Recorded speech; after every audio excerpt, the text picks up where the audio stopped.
Hello and welcome to Knife Delights. We're doing a little outdoor shot here today. It's rather brisk out here and a little bit of a breeze. It's about 14 degrees. We got a little bit of snow the other day and this gives a gorgeous view here. What I want to talk to you about today here is the nesting knife, fork, and spoon camp set. And this is a reproduction provided by the Sutler of Fort Scott. And this is called the Richards patent, and it was patented on July 23rd, 1861. So these were made and sold to the Civil War soldiers. So what is a sutler, you might ask? Well, a sutler was a civilian in forts, or they would follow along with armies, and they sold general dry goods and such to the soldiers. Just a place kind of like a traveling general store or a general store inside the fort. A place for the soldiers to shop and get items that they may need.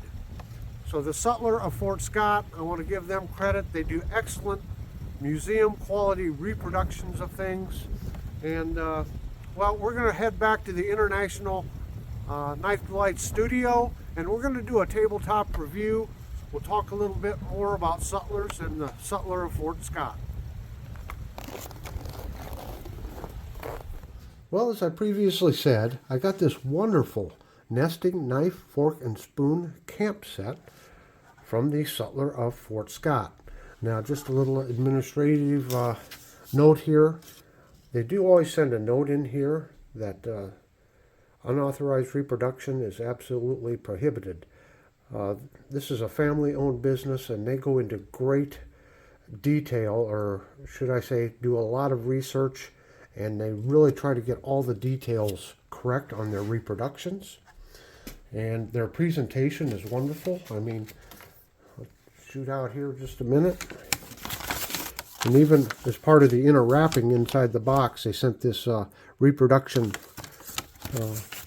page from a Harper's Weekly. And of course, Harper's Weekly was a magazine famous for providing Civil War news. There was always great illustrations, and then you've got stories on the back here. Here we got humor of the day. So just really neat. Great presentation. Now look at the detail on this box here.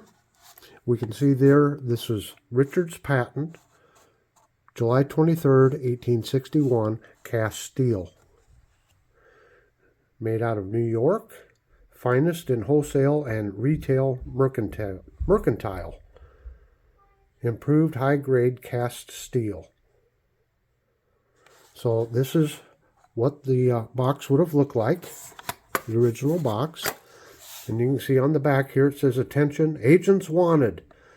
So they wanted people to go out and sell these for them. Now, as you can see, it was patented 1861, so their primary customer is going to be the Civil War soldier. Yeah, so let's just open up the box here just real quick, and we'll take a peek.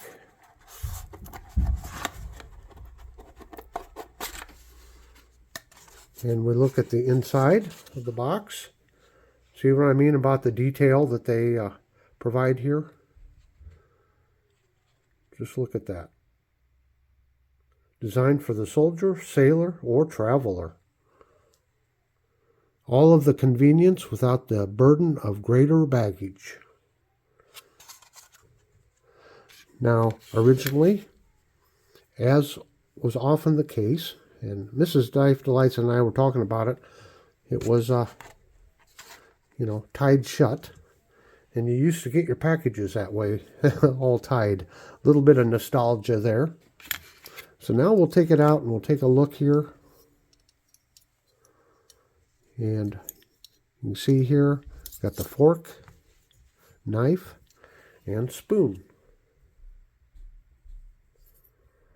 And again, it's all steel. They just simply slide together. You see there? And this is sharpened, so you can use it for cutting. Now, along with this, with Fort Scott, the Sutler of Fort Scott, you've probably seen this knife previously here on Knife Delights. And this is a reproduction jackknife from Union Knife. And it came in what was reproduction or packaging that was a reproduction of the original packaging that I have stored up somewhere. So there's Union Knife Company. And if I remember correctly, Union Knife came out in the late 1850s. And this is a reproduction off of a jackknife that was known to be carried by a Civil War soldier. So, as you can see, it's rather crude. And in talking with the sutler there, they said, you know, I'm glad you pointed out that we tried to capture what they would have looked like back then. Remember, it's war years, and they're just trying to pump things out as fast as they can and sell as many of them as they can.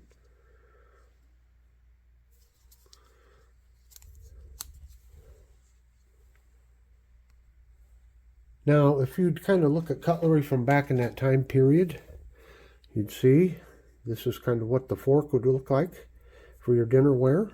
That is bone. And I believe this is pewter. So there's a fork 3 tines. It was common back there to have the forks to have 3 tines like that. And then you'd have a spoon that would look something like this. Now this is a wood handle.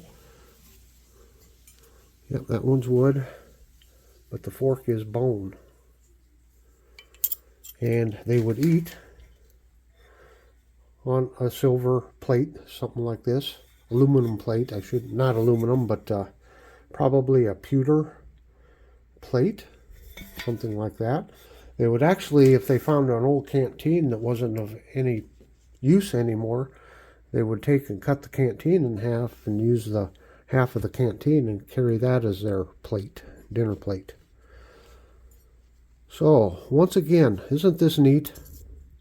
Of course, we have several examples through the years. When I was in Boy Scouts, they'd have some sort of sets like this where they all interlaced and kept it all in one nice package. This is nice and lightweight, and I could see where a soldier would really enjoy having one of these. Yes. Okay, well, I certainly hope you've enjoyed this. You know, whenever my 2 passions meet, that being cutlery and history, why, it just brings me a lot of joy to be able to get something like this, and I'll probably be using this, carrying this with me this summer as we go to set up our different Civil War camps and do our Civil War portrayals. So this will be handy to have in the campsite. So until next time, have a very delightful day.